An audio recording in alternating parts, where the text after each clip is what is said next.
കാലഘട്ടങ്ങളിൽ നിന്നും കാലഘട്ടങ്ങളിലേക്ക് ദൈവമിതാ തിരുസഭയെ നയിക്കുന്നു. പരിശുദ്ധ കുർബാനയുടെ സൗന്ദര്യത്തിൽ തിരുസഭ മുഴുവൻ ഇതാ വിളങ്ങി നിൽക്കുന്നു. ഒരു മേശയ്ക്ക് ചുറ്റും കൂടി വിരുന്നുണ്ണുന്നു. ആ സ്വർഗീയ വിരുന്ന് ഇതാ എങ്ങും പ്രഘോഷിക്കപ്പെടുന്നു. സക്രാരികളിലേക്കിതാ ജനകോടികൾ നടന്നെടുക്കുന്നു. ദിവ്യകാരുണ്യത്തെ പ്രഘോഷിക്കുക എന്നത് കാലഘട്ടത്തിൻ്റെ ആവശ്യമാകുന്നു.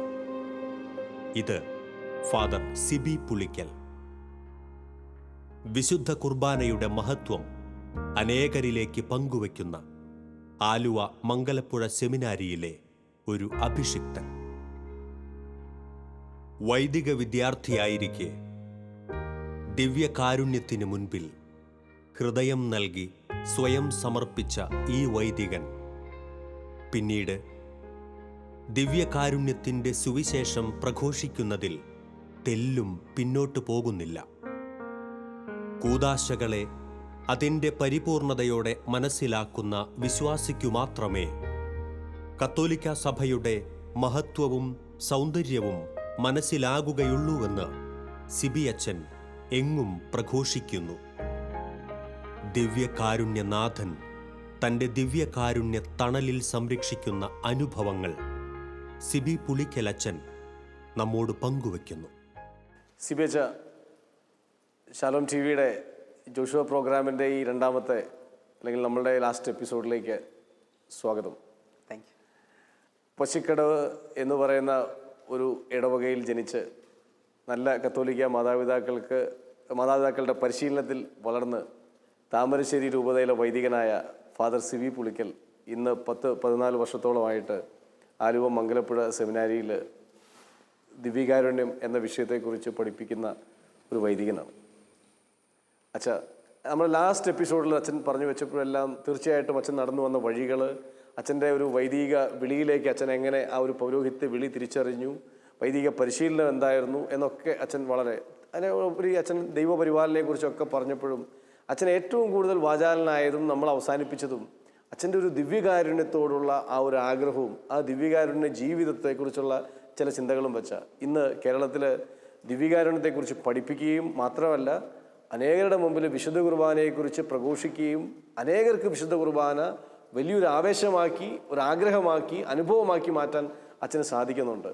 അച്ഛാ, എങ്ങനെയാണ് ഈ ഒരു തീർച്ചയായിട്ടും അച്ഛൻ്റെ ആദ്യ എപ്പിസോഡിൽ പറഞ്ഞ ആ ഒരു സൗഖ്യം കിട്ടിയ അനുഭവമൊക്കെ ജർമ്മനിയിൽ അച്ഛനെ ഒന്നുമില്ലാതെ ഒരു ദൈവം രോഗശൈലിയിൽ നിന്ന് എഴുന്നേൽപ്പിച്ച് കൊണ്ടുവന്ന ഒരു സാഹചര്യങ്ങളൊക്കെ അച്ഛനെ പ്രചോദിപ്പിച്ചിട്ടുണ്ടെങ്കിലും ഇന്ന് ഈ ഒരു വചനപ്രഘോഷണം, അത് ദിവ്യകാരുണ്യത്തെ കേന്ദ്രീകരിച്ചുള്ള വചനപ്രഘോഷണത്തിലേക്ക് എങ്ങനെയാണ് അച്ഛനെ ദൈവം നയിക്കുന്നത്? അത്തരം ചില അനുഭവങ്ങളെന്ന് പറയാം.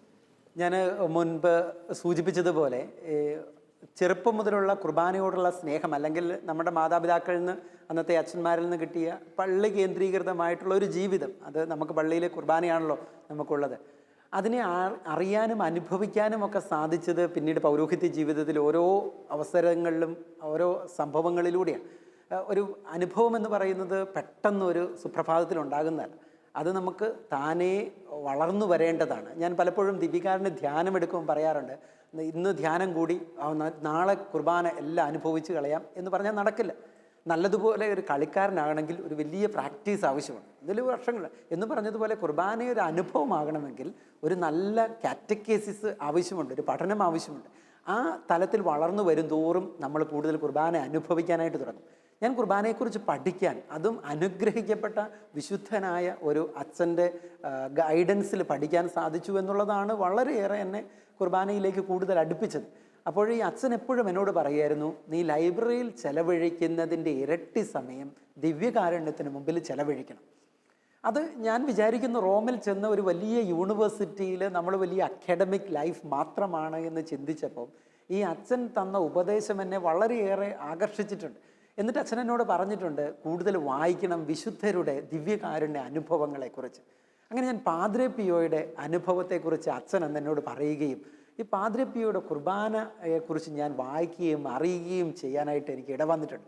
അതുമാത്രമല്ല, ദൈവം എന്നെ അനുഗ്രഹിച്ചത്, ഞാൻ ഒരു മാസം ഈ സാൻ ജോവാനി റൊത്തോന്തോ എന്ന് പറയുന്ന ആശ്രമത്തിൽ പോയി താമസിച്ച് പ്രാർത്ഥിക്കാൻ, ശുശ്രൂഷ ചെയ്യാൻ എനിക്ക് അവസരം കിട്ടിയിട്ടുണ്ട്. അത് ഞാൻ ഒത്തിരി പ്രാർത്ഥിച്ച് ആഗ്രഹിച്ച് കിട്ടിയതാണ്. അപ്പോൾ ഈ പാദ്രി പിയോയെക്കുറിച്ചൊക്കെ വായിച്ച് അറിഞ്ഞപ്പം അദ്ദേഹം എത്രമാത്രം തീഷ്ണതയോടുകൂടിയാണ് കുർബാനയിൽ പങ്കെടുത്തിരുന്നത് അല്ലെങ്കിൽ ചൊല്ലിയിരുന്നത്. അത് നമ്മൾ പ്രാവർത്തികമാക്കാൻ തുടങ്ങിയപ്പം ഓരോ കാര്യത്തിലും കൂടുതൽ അനുഭവങ്ങൾ വരാനായിട്ട് തുടങ്ങി. പ്രത്യേകിച്ച് 2003 ജോൺ പോൾ രണ്ടാമൻ മാർപ്പാപ്പ സഭയും വിശുദ്ധ കുർബാനയും എന്നുള്ള ചാക്രിക ലേഖനത്തിൽ അദ്ദേഹത്തിൻ്റെ അനുഭവത്തെക്കുറിച്ച് അദ്ദേഹം ഒരു വാക്ക് എഴുതിയിട്ടുണ്ട്. അദ്ദേഹം ഇങ്ങനെ പറഞ്ഞു, പ്രിയമുള്ള ദൈവമക്കളെ, ഇത് എത്രയോ തവണ ഞാൻ അനുഭവിച്ചതാണ്. അന്ന് എൻ്റെ മനസ്സിൽ അത് വായിച്ചപ്പോഴും പഠിപ്പിച്ചപ്പോഴും തോന്നിയൊരു തോന്നിയും, ഇതുപോലെ പറയണം, ഞാൻ അനുഭവിച്ചത് എന്ന് പറയണം. അത് കുർബാനയിൽ കൂടുതൽ സ്നേഹത്തോടുകൂടെ അർപ്പിക്കാൻ തുടങ്ങിയപ്പം ആ ദിവ്യ കാരുണ്യം വലിയ അനുഭവമായി മാറാൻ തുടങ്ങി. അതെൻ്റെ കുട്ടികൾ പലപ്പോഴും പറയാറുണ്ട്. ചിലപ്പോൾ ഞാൻ അവരോട് പഠിപ്പിച്ച രീതിയിൽ ചെല്ലാൻ തുടങ്ങിയപ്പോൾ വലിയ ദിവ്യകാരുണ്യ അനുഭവം കുർബാനയിൽ അവർക്ക് കിട്ടുന്നുണ്ട് എന്നുള്ളത്. അതാണ് നമ്മുടെ ജീവിതത്തെ മുന്നോട്ട് നയിക്കുന്നതും നമ്മുടെ എല്ലാ പ്രശ്നങ്ങൾക്കും നമുക്ക് പരിഹാരം തരുന്നതാണ്. അപ്പോൾ ഈ അനുഭവത്തിൻ്റെ തീഷ്ണതയാണ് നമുക്ക് വേണ്ടത്. അതിൻ്റെ കുറവാണ് നമ്മുടെ സഭയ്ക്ക് അല്ലെങ്കിൽ നമ്മുടെ വിശ്വാസ സമൂഹത്തിന് വന്നിരിക്കുന്ന കുറവ്.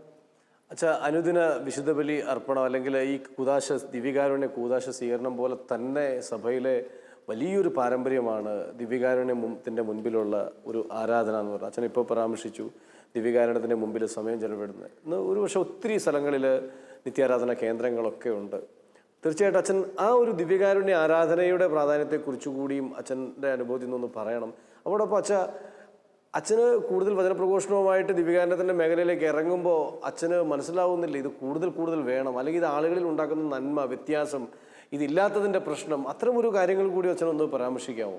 തീർച്ചയായിട്ടും. ഈ ദിവ്യകാരുണ്യ അനുഭവം നമുക്കറിയാം, സഭ കുർബാനയെക്കുറിച്ച് പഠിപ്പിക്കുന്നത് സഭയുടെ ആരാധനയുടെ ഉറവിടവും പാരമ്യവും എല്ലാം കുർബാന. സഭ നിലനിൽക്കുന്നത് കുർബാനയ്ക്ക് വേണ്ടിയിട്ടാണെന്നാണ് സഭ പഠിപ്പിക്കുന്നത്. സഭ നിലനിൽക്കുന്നത് കുർബാനയ്ക്ക് വേണ്ടിയിട്ട്. കുർബാന സഭയെ ഉണ്ടാക്കാനുള്ളത്. അതായത് കുർബാന ഇല്ലാതെ ഒരു സഭാ ജീവിതമില്ല. Eucharist makes the church, church makes the Eucharist എന്നുള്ള ഫ്രേസൊക്കെ നമ്മൾ കേട്ടിട്ടുണ്ട്.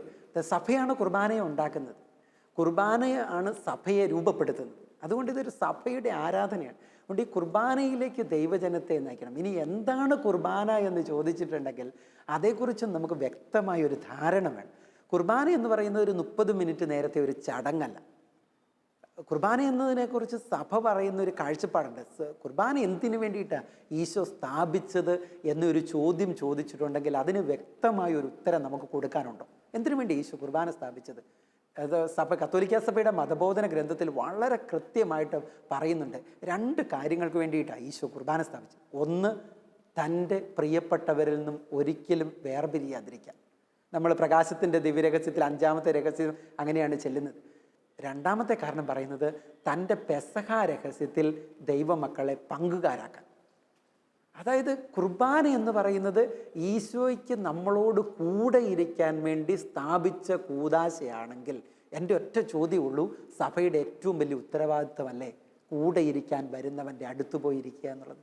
അവിടെയാണ് നേരത്തെ ചോദിച്ച ചോദ്യത്തിന് ഉത്തരം, ദിവ്യകാരുണ്യ ആരാധനയുടെ പ്രാധാന്യം എന്താണെന്ന്. അപ്പം എനിക്ക് വേണ്ടി കാത്തിരിക്കുന്ന ഒരു ദൈവമുണ്ടെന്ന്.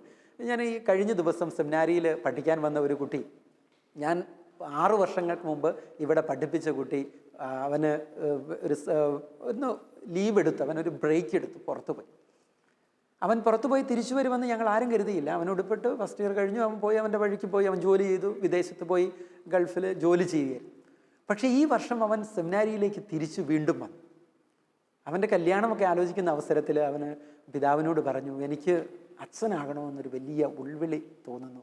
ഞാൻ ഗൾഫിൽ ചെന്ന് കഴിഞ്ഞപ്പം ഞാൻ ഏറ്റവും കൂടുതൽ സമയം ചെലവഴിച്ചത് പ്രാർത്ഥനയ്ക്ക് വേണ്ടിയിട്ടാണ്. അപ്പം ദൈവത്തിൻ്റെ ഒരു വിളി എനിക്ക് കിട്ടുന്നുണ്ട്. അങ്ങനെ അദ്ദേഹം തിരിച്ചു വന്ന് എൻ്റെ അടുത്ത് സംസാരിക്കാനിരുന്നപ്പം ഞാൻ ചോദിച്ചു, എന്താണ് തിരിച്ചു വരാൻ കാരണം എന്ന് പറഞ്ഞാൽ ജോലിയായി, സമ്പത്തായി, എല്ലാം ആയതിനു ശേഷം സെമിനാരിയിൽ നിന്ന് വീണ്ടും തിരിച്ചു വരാൻ. അപ്പോൾ ആ കുട്ടി എന്നോട് പറഞ്ഞ ഒരു കാര്യം, അച്ഛാ, ഞാൻ പ്രാർത്ഥിക്കാൻ പോയിരുന്നപ്പം എന്നും എനിക്ക് തോന്നിയിരുന്നത് എനിക്ക് വേണ്ടി കാത്തിരിക്കുന്ന ഒരു ദൈവമുണ്ടെന്ന്. അതുകൊണ്ട് ഒരിക്കൽ പോലും എനിക്ക് ആരാധനയില്ലാതെ ഒരു ദിവസം കിടന്നുറങ്ങാൻ പറ്റില്ല. എന്നെ കാത്തിരിക്കുന്ന ഒരു ദൈവമുണ്ട്. എനിക്ക് തോന്നുന്നു ഓരോ വിശ്വാസിയും കുർബാനയെക്കുറിച്ച് ആദ്യം അറിഞ്ഞിരിക്കേണ്ടത് തമ്പുരാൻ ദിവ്യ കാരുണ്യമായത് എൻ്റെ കൂടെ ഇരിക്കാനാണ്. അപ്പം it becomes my duty and responsibility, എൻ്റെ ഉത്തരവാദിത്വമായി മാറുന്നു തമ്പുരാൻ്റെ കൂടെ ഇരിക്കുക എന്നുള്ളത്. അതിന്ന് ഒത്തിരിയേറെ നമ്മൾ പ്രഘോഷിക്കേണ്ടതുണ്ട്, പഠിപ്പിക്കേണ്ടതുണ്ട്. രണ്ടാമത്തെ കാര്യം ഞാൻ പറഞ്ഞത്, കുർബാനയിൽ തമ്പുരാൻ കുർബാനയായത് അവൻ്റെ പെസഹ രഹസ്യത്തിൽ നമ്മൾ പങ്കുകാരാണ് എന്ന് പറഞ്ഞാൽ യേശുവിൻ്റെ ജീവിതത്തിലേക്ക് നമ്മളൊന്ന് പ്രവേശിക്കണം, അവൻ്റെ വാക്കുകളൊന്ന് നമ്മൾ കേൾക്കണം. അതാണല്ലോ വചന പ്രഘോഷണം. അവൻ്റെ കാൽവരിയുടെ ബലിയിൽ നമ്മളൊന്ന് അടുത്തു പോയി നിൽക്കണം. അങ്ങനെ കുർബാനയിൽ പങ്കെടുക്കുന്ന ഒരു വ്യക്തിയും, എനിക്ക് 100% ഉറപ്പാണ്, എൻ്റെ അനുഭവത്തിൽ നിന്ന് മറ്റുള്ളവർ എന്നോട് പറഞ്ഞത്, കുർബാനയ്ക്ക് ദൈർഘ്യം കൂടുതലാണെന്നുള്ള പരാതിയോ കുർബാനയെക്കുറിച്ചുള്ള പരാതിയോ പറയില്ല. ഈ പരാതി എന്ന് പറഞ്ഞപ്പോഴാണ് അച്ഛാ ഒരു കാര്യം ഞാൻ ഓർക്കണത്. ധാരാളം ആളുകളുടെ ഒരു അത് പല പല രീതിയിൽ അതിനെ വ്യാഖ്യാനിക്കാമെങ്കിലും ഒരു കുനിഷ്ട പിടിച്ച ചോദ്യമാണെങ്കിലും ചിലർ പറയും ചില അച്ഛന്മാരുടെ കുർബാനയ്ക്ക് പോയ ഭയങ്കര അനുഭവമാണ്, ചില അച്ഛന്മാരുടെ കുർബാന അനുഭവമല്ല എന്നൊക്കെ പറയുന്നത് അത് ശരിയല്ലെന്ന് എനിക്കറിയാം. എങ്കിലും ഇങ്ങനെ പറയുന്നതിനോട് അച്ഛൻ്റെ ഒരു പ്രതികരണം, അങ്ങനെ കാണുന്നത് തന്നെ ശരിയാണോ അച്ഛൻ? അങ്ങനെ കാണുന്നത് ശരിയല്ല, പക്ഷേ നിർഭാഗ്യവശാൽ അങ്ങനത്തെ കമൻസും സാഹചര്യങ്ങളും ഒക്കെ നമുക്കുണ്ടാകുന്നു എന്നുള്ളത് അംഗീകരിച്ചുകൊണ്ട് തന്നെ ഒരു കാര്യം പറഞ്ഞുകൊള്ളട്ടെ.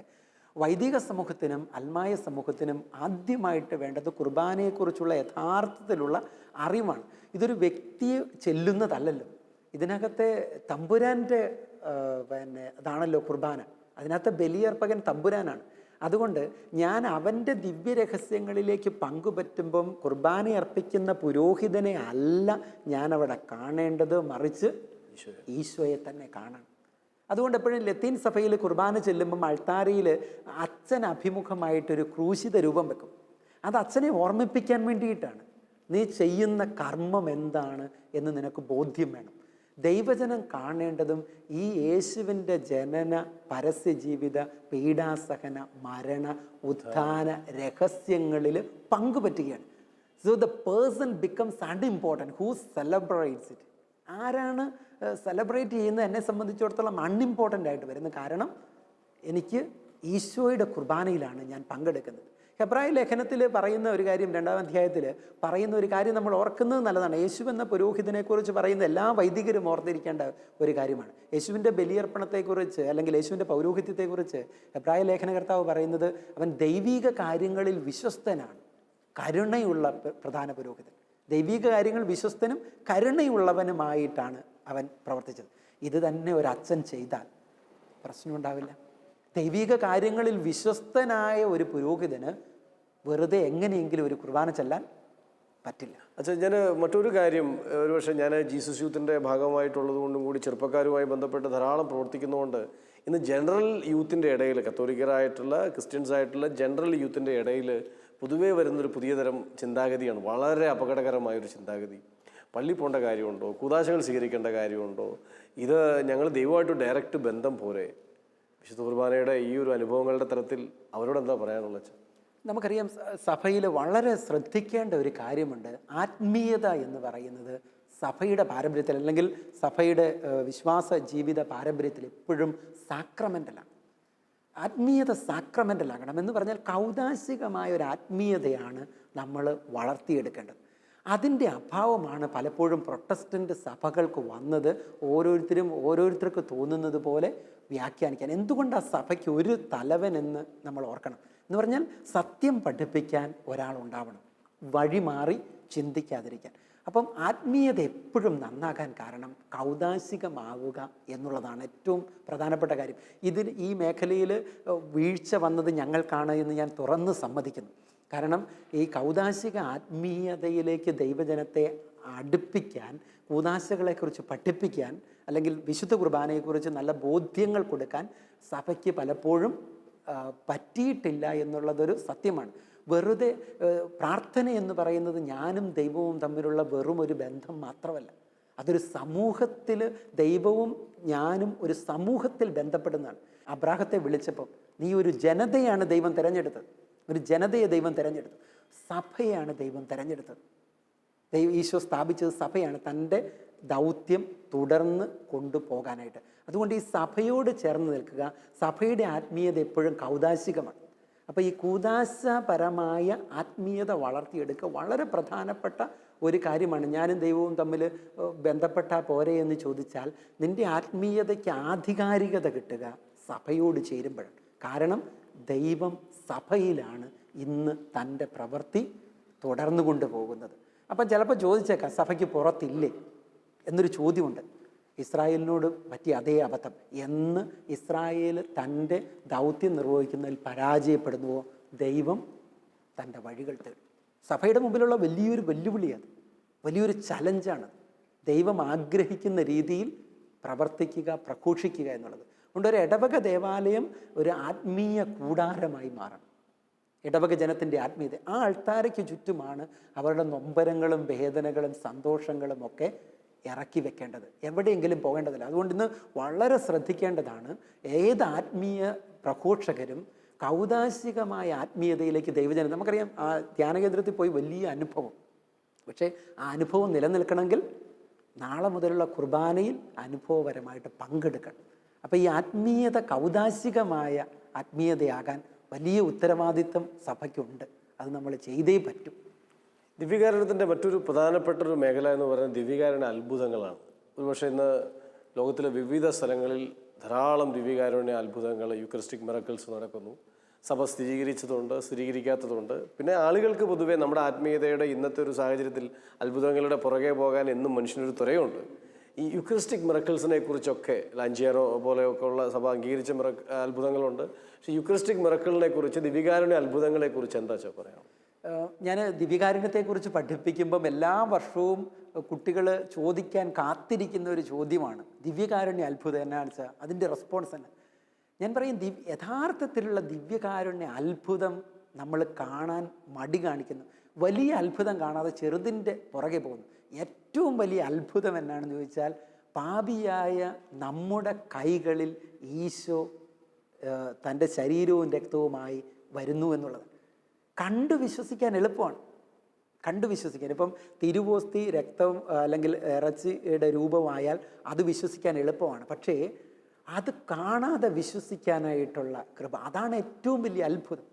ഒരിക്കൽ ദിവ്യകാരുണ്യ അത്ഭുതത്തെക്കുറിച്ച് ചോദിച്ചപ്പോൾ ഞാൻ പറയുകയുണ്ടായി, ഇപ്പോൾ എൻ്റെ മുമ്പിൽ ഞാൻ അർപ്പിക്കുന്ന ഒരു കുർബാനയിൽ ഇങ്ങനെ ഒരു അത്ഭുതം നടന്നു എന്ന് കരുതുക. എനിക്ക് ഉറപ്പാണ് എല്ലാവരും ഓടിപ്പോയി അത് നോക്കും. ഞാൻ ചിന്തിക്കുന്നു, ഞാൻ ചിലപ്പം പോയെന്ന് വരില്ല. ഒരുപക്ഷെ പോവുകയാണെങ്കിൽ തന്നെ ഞാനായിരിക്കാം ഏറ്റവും അവസാനം പോകുന്നത്. അന്നേരം കുട്ടികൾ എന്നോട് ചോദിച്ചു, അച്ഛന് അതിൽ വിശ്വാസമൊന്നുമില്ലേ? ഞാൻ പറഞ്ഞു, വിശ്വാസം കൂടുതലായതുകൊണ്ടാണ്. കാരണം ഇങ്ങനെ ഒരു വിശുദ്ധരായ നല്ല മനുഷ്യരുടെ മുമ്പിൽ യേശുവിൻ്റെ ശരീര രക്തങ്ങൾ കാണപ്പെട്ടത് എനിക്ക് വലിയൊരു അത്ഭുതമായിട്ട് തോന്നില്ല. പക്ഷേ എന്നെ സംബന്ധിച്ചിടത്തോളം അത്ഭുതം എന്ന് പറയുന്നത്, പാപിയായി എൻ്റെ കൈകളിലിരുന്ന് ഇത് തിരുശരീരവും തിരുരക്തവും ആകുന്നു എന്നുള്ളതാണ് ഏറ്റവും വലിയ അത്ഭുതം. എനിക്കെന്ത് യോഗ്യതയാണ് ഉള്ളത്? അതുകൊണ്ട് ഏറ്റവും വലിയ അത്ഭുതം എന്ന് പറയുന്നത് ഈ കുർബാനയിൽ സംഭവിക്കുന്ന കാര്യമാണ്. അല്ലാതെ ഈ അപ്പവും മീഞ്ഞും ശരീര രക്തങ്ങളായി കണ്ണിന് കാണത്തക്ക രീതിയിൽ ആയി മാറിയതല്ല അത്ഭുതം. ഈ ദിവ്യകാരുണ്യത്തിൽ നടക്കുന്ന കാര്യം അതെൻ്റെ ബുദ്ധിക്ക് അതീതമാണ്. അതെൻ്റെ ബുദ്ധിക്ക്, സെൻറ് തോമസ് അക്വീനാസ് പുണ്യവാളൻ പറയുന്ന കാര്യങ്ങൾ ചിലപ്പം നമുക്ക് വിഷമം തോന്നുന്നു. അദ്ദേഹം പറയുന്നത്, എനിക്ക് അതൊന്നും അല്ലെന്നാണ് പറയുന്നത്. എന്ന് പറഞ്ഞാൽ ഇറച്ചി കഷ്ണമായിട്ടോ രക്തത്തുള്ളികളായിട്ടോ കാണുന്നത് എന്നെ സംബന്ധിച്ചിടത്തോളം ഒന്നുമല്ല. കാരണം അത് ഏതെങ്കിലും വിശ്വാസിക്ക് വിശ്വാസം വളരാൻ വേണ്ടി ദൈവം കാണിക്കുന്ന ഒരു അത്ഭുതം. അതിനേക്കാൾ വലിയ അത്ഭുതമാണ് അവൻ കുർബാനയിൽ ഓരോ ദിവസവും അപ്പത്തിൽ സന്നിഹിതനാകുന്നു എന്നുള്ളത്. അതുകൊണ്ട് അത്ഭുതങ്ങളുടെ പുറകെ പോകുന്നതിന് പകരം ഏറ്റവും വലിയ അത്ഭുതമായ കുർബാനയെ വിശ്വസിക്കാൻ, ആ അത്ഭുതത്തെ അനുഭവിക്കാനും തിരിച്ചറിയാനുമായിട്ടാണ് ശ്രമിക്കേണ്ടത്. അല്ലാതെ ഈ അത്ഭുതങ്ങളുടെ പുറകെ പോകലല്ല. നമുക്കറിയാം, പോകുന്നവർ കുറച്ച് കഴിയുമ്പം അതങ്ങ് തണുത്തു പോകും. അതേസമയം ഈ കുർബാനയിൽ അനുഭവമായിട്ട് അർപ്പിക്കുന്നവരാണെങ്കിൽ അത് വീണ്ടും നിലനിൽക്കുന്നതായിരിക്കും. അതുകൊണ്ട് ദിവ്യകാരുണ്യ അത്ഭുതങ്ങളെ സഭ ഒരിക്കലും നിഷേധിക്കുന്നില്ല. അതിനൊരു പർപ്പസ് ഉണ്ട്. അത്ഭുതങ്ങൾക്ക് എപ്പോഴും ഒരു പർപ്പസ് ഉണ്ട്. ഒരു വ്യക്തിയെ വിശ്വാസത്തിലേക്ക് നയിക്കാൻ ദൈവം ഉപയോഗിക്കുന്ന അടയാളങ്ങളാണവ, അടയാളങ്ങൾ തന്നെയാണവ. അതുകൊണ്ട് അതിന് ദൈവത്തിനൊരു പർപ്പസ് ഉണ്ട്. ആ പർപ്പസിനെ നമ്മൾ മനസ്സിലാക്കി പറ്റൂ. ഇനി ദിവ്യകാരുണ്യ അത്ഭുതങ്ങൾ എപ്പോഴാണ് വന്നതെന്നും കൂടെ ശ്രദ്ധിക്കണം. ദിവ്യകാരുണ്യ അത്ഭുതങ്ങൾ സഭയിൽ റിപ്പോർട്ട് ചെയ്യാൻ തുടങ്ങിയത് 11-ാം നൂറ്റാണ്ട് മുതലാണ്. കാരണം 11-ാം നൂറ്റാണ്ടിലാണ് ആദ്യമായിട്ട് ബെറങ്കർ എന്ന് പറയുന്ന ഒരു അച്ഛൻ ദിവ്യകാരുണ്യത്തിലെ യേശുവിൻ്റെ സാന്നിധ്യത്തെ സംശയിച്ച് പഠിപ്പിച്ചത്. ആദ്യത്തെ 1100 വർഷങ്ങളിൽ സഭയ്ക്ക് ഒരു സംശയവും ഇല്ലായിരുന്നു. അന്ന് ഒരു അത്ഭുതത്തിൻ്റെ ആവശ്യമില്ലായിരുന്നു. അതാണ്. അതുകൊണ്ട് അത്ഭുതങ്ങൾക്കൊരു പർപ്പസ് ഉണ്ട്.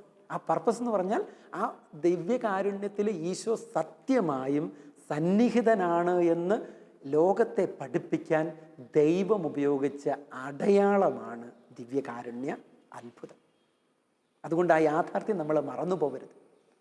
ആദിമസഭയുടെ ആ വിശ്വാസമാണ് നമ്മുടെ അമ്മച്ചിമാർക്കൊക്കെ ഉണ്ടായിരുന്നു. അവരാരെങ്കിലും ഈ അത്ഭുതത്തിന് പുറകെ പോയിട്ടുണ്ടോ? അവർക്കറിയത്തില്ലാത്ത ഭാഷയിൽ ചൊല്ലിക്കൊണ്ടിരുന്നപ്പം അവരെത്രയോ കൈകുപ്പിപ്പിടിച്ച് ഭക്തിയോടുകൂടി ആരാധിച്ചിരുന്നു. അതാണ് യഥാർത്ഥ വിശ്വാസം. ഇത് കത്തോലിക്ക സഭയുടെ കാരുണ്യത്തിൻ്റെ വർഷമാണല്ലോ. ഇത് കാരുണ്യ വർഷം, അതിൻ്റെ ജൂബിലി ആഘോഷിക്കുന്ന ഒരു സമയമാണ്. ഒരു ഇതിൽ അച്ഛൻ ഒന്ന് പരാമർശിക്കണം. കാരണം കരുണയുടെ ഏറ്റവും വലിയ എക്സ്പ്രഷനാണ് വിശുദ്ധ കുർബാന. അതിൽ കൂടുതൽ ഈശോയുടെ ഒരു കാരുണ്യത്തിൻ്റെ മുഖം കാണിക്കാൻ മറ്റൊരു ഉദാഹരണം ഉണ്ടെന്ന് എനിക്ക് തോന്നണില്ല. 2 സെൻറ്റൻസിൽ ഒന്ന് പറയാൻ പറ്റും. ദിവ്യകാരുണ്യം, എനിക്കൊന്ന് മലയാള ഭാഷയിൽ മാത്രമേ കുർബാനയ്ക്ക് ദിവ്യകാരുണ്യം എന്ന് വാക്ക് വളരെ ഡെപ്ത് ഉണ്ട്. വളരെ, കാരണം ദൈവത്തിൻ്റെ കാരുണ്യമാണ് കുർബാനയായിട്ട് ഒഴുകിയത്. ദൈവത്തിൻ്റെ കാരുണ്യം, അതായത് ഞാൻ നേരത്തെ സൂചിപ്പിച്ചു, കുർബാന എന്നതുകൊണ്ട് യേശു അർത്ഥമാക്കിയത്, അല്ലെങ്കിൽ യേശുവിൻ്റെ ഉദ്ദേശം, അവൻ്റെ ജീവിതത്തിൽ അവൻ പാലസ്തീനയിൽ ജീവിച്ച് പ്രസംഗിച്ച് പീഡ സഹിച്ച് മരിച്ചപ്പോൾ, ഉയർത്തെഴുന്നേറ്റപ്പോൾ എല്ലാവർക്കും അതിൽ പങ്കെടുക്കാനോ കാണാനോ പറ്റിയില്ല. എന്ന് പറഞ്ഞാൽ അന്നുള്ള ജനതയ്ക്ക് പറ്റുള്ളൂ. പക്ഷേ അവൻ്റെ ജീവിതവും മരണവും ലോകാവസാനം വരെ ഉള്ളതായിരുന്നു. അതുകൊണ്ട് ആ രഹസ്യങ്ങളിൽ പങ്കെടുക്കാൻ വേണ്ടിയിട്ടാണ് കുർബാന സ്ഥാപിച്ചത്. അപ്പോൾ യേശുവിൻ്റെ ജീവിതം എടുത്തു നോക്കി, അവൻ്റെ കാരുണ്യം എന്നെടുത്തു നോക്കി, അവൻ്റെ ഒരു കരുണയുടെ ജീവിതം മുഴുവൻ കാരുണ്യമാണ്. അതുകൊണ്ട് കുർബാനയെ ദിവ്യകാരുണ്യം എന്ന് വിളിക്കുന്നതിൽ വലിയ അർത്ഥമുണ്ട്. ഇതിനോട് ചേർന്ന് ഒരു കാര്യം കൂടെ സൂചിപ്പിക്കണം. കുർബാനയിൽ ഞാൻ പലപ്പോഴും തമാശയായിട്ട് പറയാറുള്ളതാണ്, കുർബാനയിൽ മാറ്റമില്ലാത്ത ഒരു കാര്യം, മാറ്റാൻ അച്ഛന്മാർക്ക് ഇഷ്ടമില്ലാത്ത ഒരു കാര്യമുണ്ട്. അതെന്താണെന്ന് ചോദിച്ചാൽ, ആദിമകാലം മുതൽ കുർബാനയിൽ ഉണ്ടായിരുന്ന ഒരു കർമ്മമാണ് പിരിവ്. അതേതെങ്കിലും സഭയിൽ കുർബാനയിൽ മാറ്റുന്നുണ്ടോ എന്ന് എനിക്ക് അറിഞ്ഞുകൂടാ. ഏതായാലും മാറ്റുകയില്ല, ആരും മാറിയില്ല. ഇത് ആദിമ സഭയിൽ മുതൽ ഉണ്ടായിരുന്ന ഒഴിച്ചുകൂടാനാവാത്ത ഒരു കർമ്മമാണ്. അതിൻ്റെ അർത്ഥവും കൂടെ നമ്മൾ അറിയണം, അല്ലാതെ പിരിവെടുക്കരുതെന്ന് ഞാൻ പറയും. ആദിമകാലത്ത് കുർബാനയിൽ പിരിവെടുക്കാനുള്ള കാരണം, കുർബാന എന്ന് പറയുന്നത് ദൈവത്തിൻ്റെ കാരുണ്യമാണ്. അവൻ തന്നെ കൊടുത്തതാണ്, തൻ്റെ ജീവനും ജീവിതവും കൊടുത്തു. അതുകൊണ്ട് ഈ കാരുണ്യത്തെ സ്വീകരിക്കുന്നവൻ കൊടുക്കാൻ തയ്യാറുള്ളവനാകണം. അതിൻ്റെ അടയാളമാണ് അവർ പാവങ്ങൾക്കായിട്ട് ഒരു തുക ഇട്ടിട്ട് പോകുമായിരുന്നു. ആദ്യമായിട്ട് ഞാൻ കേൾക്കുന്ന ഒരു എക്സ്പ്ലനേഷൻ ആട്ടോ. ദൈവശാസ്ത്രപരമായ ഒരു അർത്ഥമുണ്ട് ഈ പിരിവിന്. ബ്യൂട്ടിഫുൾ. അതുകൊണ്ട് കുർബാന സ്വീകരിച്ച ഒരു വ്യക്തിക്കും പിരിവിടാതെ പോകാൻ പറ്റില്ല. കാരണം ദൈവം എനിക്ക് തന്നു, അപ്പം ഞാൻ മറ്റുള്ളവർക്ക് പകർന്നു കൊടുക്കേണ്ട ഒരു കാരുണ്യത്തിന്റെ എക്സ്പ്രഷനാണ്. അതിലൊരു കാര്യം കൂടി ഓർക്കണം, ഈ പിരിവ് എല്ലാ കാലഘട്ടത്തിലും സഭ പറഞ്ഞിരുന്നത് അത് പാവങ്ങൾക്കുള്ള പൈസയാണ്. ഞാനിപ്പം കുട്ടികളോട് പഠിപ്പിക്കുമ്പോൾ പറയും, പള്ളിയുടെ കാര്യങ്ങൾക്കൊക്കെ പിരിവെടുക്കാം, പക്ഷേ നിർബന്ധമായിട്ടും ഒരു ഇടവക ഞായറാഴ്ച പിരിവിൽ നിന്ന് ഒരു നിശ്ചിത തുക പാവങ്ങൾക്ക് കൊടുത്തിരിക്കണം. കാരണം അത് പാവങ്ങൾക്കുള്ള കാശാണ് സഭയുടെ ദിവ്യകാരുണ്യ ചരിത്രത്തിൽ. അച്ഛൻ്റെ ഈ വാക്കുകൾ എല്ലാ ഇടവക ജനവും അല്ലെങ്കിൽ ഇടവക അധികാരികളും കേൾക്കട്ടെ എന്ന് ഞാൻ ആഗ്രഹിക്കണു. അച്ഛൻ ഒരു കുഞ്ഞു പരാമർശം കൂടി നടത്താതെ നമുക്ക് അവസാനിപ്പിക്കാൻ പറ്റും. നമ്മൾ ലാസ്റ്റ് മിനിറ്റിലാണ്. അച്ഛന് 14 വർഷമായിട്ട് ആലുവ സെമിനാരിയിൽ പ്രൊഫസറാണ്. വൈദിക പരിശീലനം, അച്ഛൻ്റെ വ്യക്തിപരമായ പരിശീലനത്തെക്കുറിച്ച് പറഞ്ഞു. ഒരു പ്രൊഫസർ എന്ന നിലയിൽ ഉള്ള അച്ഛൻ്റെ 1-2 കാര്യങ്ങൾ കൂടി ഒന്ന് പറയാൻ പറ്റും. സെമിനാരിയുടെ പരിശീലന രംഗം എന്ന് പറയുന്നത്, എനിക്ക് തോന്നുന്നു സെമിനാരി അധ്യാപകരെ മാത്രം പഠിപ്പിക്കേണ്ടതല്ല വൈദികർ. ഫോർമേഷൻ എന്ന് പറയുന്ന സഭയുടെ ഉത്തരവാദിത്തമാണ്. ഇടവകയിൽ വരുമ്പോഴാണെങ്കിലും ഇടവക ജനം അല്ലെങ്കിൽ കുടുംബത്തിലൊക്കെ ഈ വൈദിക വിദ്യാർത്ഥികളോട് ഈ പൗരോഹിത്യത്തെക്കുറിച്ചുള്ള നല്ല ചിന്തകൾ പറഞ്ഞു കൊടുത്ത് അവരെ പ്രോത്സാഹിപ്പിക്കണം. ഇന്ന് ഞങ്ങളുടെ സെമിനാരിയൊക്കെ നടന്നു പോകുന്ന ഒത്തിരി മനുഷ്യരുടെ സാമ്പത്തിക സഹായം കൊണ്ടാണ്. ഒത്തിരിയേറെ പേര് കുട്ടികളെ പഠിപ്പിക്കുന്നതുകൊണ്ടാണ്. നമുക്കറിയാം, വലിയ ഭീമമായ ചിലവാണ്. അങ്ങനെ സഭ പൊതുവായിട്ട് ഒത്തിരി അൽമായർ ഇന്ന് ഈ പരിശീലനത്തിൽ ആകുന്നുണ്ട്. ഒപ്പം തന്നെ ഒരു കാര്യം നമ്മൾ അറിയേണ്ട ഒരു കാര്യം, ഞാൻ ഷിക്കാഗോയിൽ ചെന്നപ്പോൾ, ധ്യാനത്തിന് ചെന്നപ്പം, ആ കത്തീഡ്രലിൽ താമസിച്ചപ്പം, ബുധനാഴ്ച എല്ലാ ദിവസവും അവിടെ ആരാധനയുണ്ട്. പകൽ മുഴുവൻ ആരാധന, ദിവ്യകാരുണ്യ. അപ്പം ബുധനാഴ്ച വികാരിച്ചൻ എന്നോട് പറഞ്ഞു, ബുധനാഴ്ച ഒരു ദിവസം പ്രത്യേകമായിട്ടൊരു ഗ്രൂപ്പാണ് ആരാധിക്കുന്നത്. അത് ആരാണെന്ന് ഞാൻ ചോദിച്ചു. അപ്പം പറഞ്ഞു, മക്കൾ അച്ഛനായി സെമിനാരിയിൽ പോയിട്ടുള്ള അമ്മമാരാണ് ആ ആരാധന നടത്തുന്നത്. എന്ന് പറഞ്ഞാൽ മക്കൾ അച്ഛനാകാൻ വേണ്ടി അവരെ പ്രാർത്ഥിച്ച് സഹായിക്കുന്നത്. ഞാൻ ആദ്യമായിട്ടാണ് ഒരു സ്ഥലത്ത് കാണുന്നത്. ദിവ്യകാരുണ്യത്തിന് മുമ്പിൽ അമ്മമാർ 1 മണിക്കൂർ വന്നിരുന്ന് തങ്ങളുടെ മക്കൾക്ക് വേണ്ടി, സെമിനാരി മക്കൾക്ക് വേണ്ടി പ്രാർത്ഥിക്കും. എത്രയോ സ്ഥലങ്ങളിൽ ഇപ്പം ഞാൻ കണ്ടിട്ടുണ്ടെന്നറിയോ, സെമിനാരിക്കാർക്ക് വേണ്ടി പ്രാർത്ഥിക്കുന്നു. അതോടൊപ്പം തന്നെ ചിന്തിക്കേണ്ടുന്ന ഒത്തിരി ദൈവവിളികൾ വരുന്നു എന്നുള്ളത് അഭിമാനാർഹമായ കാര്യങ്ങളാണ്. പ്രത്യേകിച്ചും ഉന്നതമായ പഠനങ്ങൾ കഴിഞ്ഞിട്ട് സെമിനാരിയിൽ ചേരുന്നവരുടെ എണ്ണം കൂടി വന്നിരിക്കുന്നു. ഒറ്റ പുത്രന്മാരുണ്ടായിരിക്കുന്നു. അതായത് നമ്മുടെ സഭയിൽ വിശ്വാസികളുടെ ഇടയിൽ ദൈവവിളിയോട് വലിയ താല്പര്യം, പൗരോഹിത്യത്തോടുള്ള വലിയ ആഭിമുഖ്യം ഉണ്ടായിരിക്കുന്നു. അത് ഞങ്ങളെ കൂടുതൽ ഉത്തരവാദിത്വമുള്ളവരാക്കുന്നു. എന്ന് പറഞ്ഞാൽ നല്ല അച്ഛന്മാരെ സഭയ്ക്ക് കൊടുക്കാൻ ഉത്തരവാദിത്തപ്പെട്ടവരാണ് ഞങ്ങൾ. അതിനായിട്ട് എല്ലാവരും പ്രാർത്ഥിക്കണം. പ്രേക്ഷകരുടെ പ്രാർത്ഥന ഞാൻ ചോദിക്കുന്നു. സെമിനാരിക്ക് വേണ്ടി, വൈദികർക്ക് വേണ്ടി, വൈദിക പരിശീലനത്തിന് വേണ്ടി എല്ലാം നമുക്ക് എല്ലാവരുടെയും, നമ്മുടെ പ്രേക്ഷകരുടെ എല്ലാവരുടെയും പ്രാർത്ഥന. അപ്പം ആലുവ സെമിനാരിയിലേക്ക് സ്വാഗതം. ആർക്കെങ്കിലുമൊക്കെ കുട്ടികളെയും കൊണ്ട് ഇവിടെ കാണാനും ഈ പരിശീലന രീതി അറിയാനും താല്പര്യമുണ്ടെങ്കിൽ ഇവിടെ ഒത്തിരി പേര് വരാറുണ്ട്. അവർക്ക് ഓൾവേസ് മോസ്റ്റ് വെൽക്കം. അച്ഛാ, വളരെ ഹൃദ്യമായ 2 എപ്പിസോഡുകളാണ് നമ്മളുടെ കഴിഞ്ഞു പോയത്. പ്രത്യേകിച്ച് അച്ഛൻ്റെ കുഞ്ഞുനാൾ മുതലുള്ള അച്ഛൻ്റെ ഒരു വളർച്ചയും, പ്രത്യേകിച്ച് അച്ഛനെ വിശ്വാസത്തിൽ വളർത്തിയ മാതാപിതാക്കളുടെ ആ പ്രത്യേകമായ ശ്രദ്ധയും, അതിലൂടെ അച്ഛൻ ദൈവവിളി, പൗരോഹിത്യത്തിലേക്കുള്ള വിളി തിരിച്ചറിഞ്ഞതും, അച്ഛൻ്റെ വാക്കുകളിൽ മുഴുവൻ നിറഞ്ഞു നിന്ന ദൈവപരിപാലനയെക്കുറിച്ചുള്ള വളരെ ബോധ്യത്തോടെയുള്ള പങ്കുവയ്ക്കലുകൾ, അച്ഛൻ്റെ വ്യക്തിപരമായ അനുഭവങ്ങൾ, പൗരോഹിത്യ ജീവിതത്തിൽ അവസാനം പ്രത്യേകമായി പറയാൻ അച്ഛനെ ദൈവം തെരഞ്ഞെടുത്ത്, എനിക്ക് ആ വാക്ക് ഉപയോഗിക്കാനാണ് ഇഷ്ടം. കാരണം ദിവ്യകാരുണ്യം എന്ന ധാരാളം വൈദികർ അവരുടെ ഉപരിപഠനത്തിന് പല വിഷയങ്ങൾ തിരഞ്ഞെടുക്കുമ്പോൾ അച്ഛൻ ഈ ദിവ്യകാരുണ്യം എന്നൊരു വിഷയം, അത് എല്ലാ വൈദികരെയും പോലെ തന്നെ അച്ഛൻ്റെ തിരഞ്ഞെടുപ്പ് മാത്രമല്ല, നിങ്ങളെ ഓരോരുത്തരെയും ദൈവം തിരഞ്ഞെടുക്കുന്ന ആ വിഷയത്തിലേക്ക്, പ്രത്യേകിച്ച് അച്ഛൻ്റെ ബോധ്യത്തിൽ നിന്ന്, വാക്കുകളിൽ നിന്ന് എനിക്ക് ക്ലിയറാണ്, ഇത് ദൈവം, ഈശോ അച്ഛനെ പ്രത്യേകം തിരഞ്ഞെടുത്ത് ഏൽപ്പിച്ചൊരു വിഷയമാണ്. അച്ഛൻ അതുകൊണ്ട് തന്നെ അത് അച്ഛൻ്റെ ജീവിതത്തിൻ്റെ ഒരു അനുഭവമായി ആ ബോധ്യത്തിൽ നിന്ന് ഇന്ന് അച്ഛൻ ദിവ്യകാരുണ്യം ജീവിക്കുകയും മറ്റുള്ളവർക്ക് ദിവ്യകാരുണ്യം പരികർമ്മം ചെയ്യുകയും അനേകരിലേക്ക് ഈ ബോധ്യം പകർന്നു കൊടുക്കാൻ ഇതൊരു പ്രഘോഷണം, അച്ഛൻ്റെ ഒരു കാരിസമായി അച്ഛൻ ഉപയോഗിക്കുകയും ശുശ്രൂഷ ചെയ്യുകയും ചെയ്യുന്നത് അച്ഛാ ഏറെ പ്രചോദനമുണ്ട്. അച്ഛൻ്റെ വാക്കുകളും സാന്നിധ്യവും അച്ഛൻ്റെ ഈ ഒരു തീഷ്ണതയൊക്കെ ഞങ്ങളെയും വലിയ പ്രചോദനത്തിലേക്ക് കൊണ്ടുപോയിട്ടുണ്ട്. ഇനിയും ഏറെ നാൾ ദൈവം അനുവദിക്കുന്ന അവസാന ശ്വാസം വരെ ദിവ്യകാരുണ്യത്തിന് വേണ്ടി ഈ തീഷ്ണതയോടെ, ഇതിലും കൂടുതൽ തീഷ്ണതയോടെ ആ ദിവ്യകാരുണ്യത്തിന് നെഞ്ചോട് ചേർത്ത് വയ്ക്കാനും അനേകർക്ക് അത് പരികർമ്മം ചെയ്യാനും അനേകരെ ഈ ബോധ്യത്തിലേക്ക് കൊണ്ടുവരാനും പറ്റുന്ന ഒരു തീഷ്ണതയുള്ള മിഷണറിയായി അച്ഛനെ ദൈവം വളർത്തട്ടെ, ദൈവം കൊണ്ടു നടക്കട്ടെ എന്ന് ആത്മാർത്ഥമായിട്ട് പ്രാർത്ഥിച്ചുകൊണ്ട് അച്ഛാ, ഈ 2 എപ്പിസോഡിലും ശാലോം TV-യുടെ ജോഷുവ പ്രോഗ്രാമിൽ അച്ഛൻ്റെ ഈ സാന്നിധ്യത്തിന് ഏറെ നന്ദി. ദൈവത്തിന് മഹത്വം ഉണ്ടായിരിക്കട്ടെ.